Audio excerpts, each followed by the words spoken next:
જૂનાગઢ ભૂતનાથ મહાદેવ મંદિર ખાતે સ્વર્ગવાસ સૂર્યકાંતભાઈ આચાર્ય ભાવના વંદના કાર્યક્રમ યોજવામાં આવ્યો। સેવા સાદગીના સ્વરૂપ સૂર્યકાંતભાઈએ અધ્ય આપવાના દેવી કાર્યક્રમમાં ભૂતનાથ મંદિર ખાતે સ્મૃતિ પર્વ નિમિત્તે યોજવામાં આવ્યો। આ કાર્યક્રમ ખાસ સૂર્યકાંતભાઈની જીવનશૈલી આધારિત જીવન કવનને શિક્ષા દીક્ષા સ્વરૂપે નવી પેઢી સુધી પહોંચાડવાનો પ્રયાસ કરવા માટે યોજવામાં આવ્યો હતો। 52માં જ્યારે દેશ લેવલે જનસંઘની સ્થાપના થયા પછી દરેક રાજ્યોમાં જનસંઘની સ્થાપના કરવામાં આવી। એના ભાગરૂપે ગુજરાતમાં પણ જનસંઘની સ્થાપના થઈ તે વખતે જે 5-7 વડીલો હતા એમાંના એક સૂર્યકાંત આચાર્ય હતા। સ્વર્ગસ્થ માનનીય કેશુભાઈ પટેલ, સ્વર્ગસ્થ માનનીય ચિમનભાઈ શુક્લ,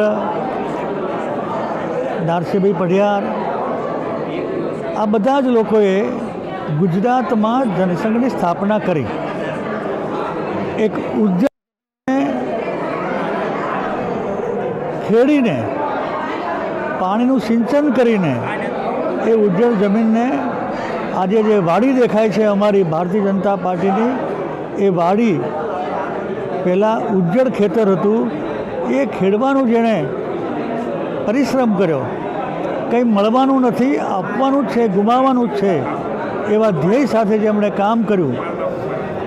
પૂર્ણ સમયના કાર્યકર્તા તરીકે વકીલાત છોડી અને જૂનાગઢથી રાજ્ય લેવલે જેમણે કામ કર્યું, એમની સ્મૃતિમાં આજે સ્મૃતિ પર્વ અર્ધ્ય એ કાર્યક્રમનું આયોજન જૂનાગઢમાં બધા શ્રેષ્ઠીજનોએ કર્યું છે। એના ભાગરૂપે હું આજે આવ્યો છું।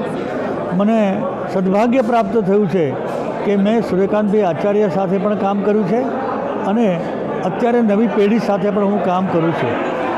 સૂર્યકાંતભાઈ આચાર્યની સમકક્ષ જેમણે કામ કર્યું છે એ બધા જ આજે અમારું જે શિખર દેખાય છે એ ઉજળા શિખરના પાયામાં સૂર્યકાંતભાઈ જેવા, નારસિંહભાઈ જેવા, કેશુભાઈ અને ચિમનભાઈ શુક્લ જેવા અનેક આગેવાનો, સેંકડો કાર્યકર્તાઓના કામને કારણે આજે આ લેવલે અમે પહોંચ્યા છીએ। અને એમણે વાવેલું બી રામ મંદિર બનાવીશું, 370 હટાવીશું, એ 52માં લીધેલો સંકલ્પ આજે નરેન્દ્રભાઈ મોદીના હસ્તે સિદ્ધ થાય છે, એનો પણ અમને આનંદ છે। પણ એ આનંદના મૂળમાં સ્વર્ગસ્થ સૂર્યકાંતભાઈ અને આગેવાનો છે। પ્રકાશ દવે સાથે યજ્ઞેશ ભટ્ટ, દિવ્યાંગ ન્યૂઝ, જૂનાગઢ।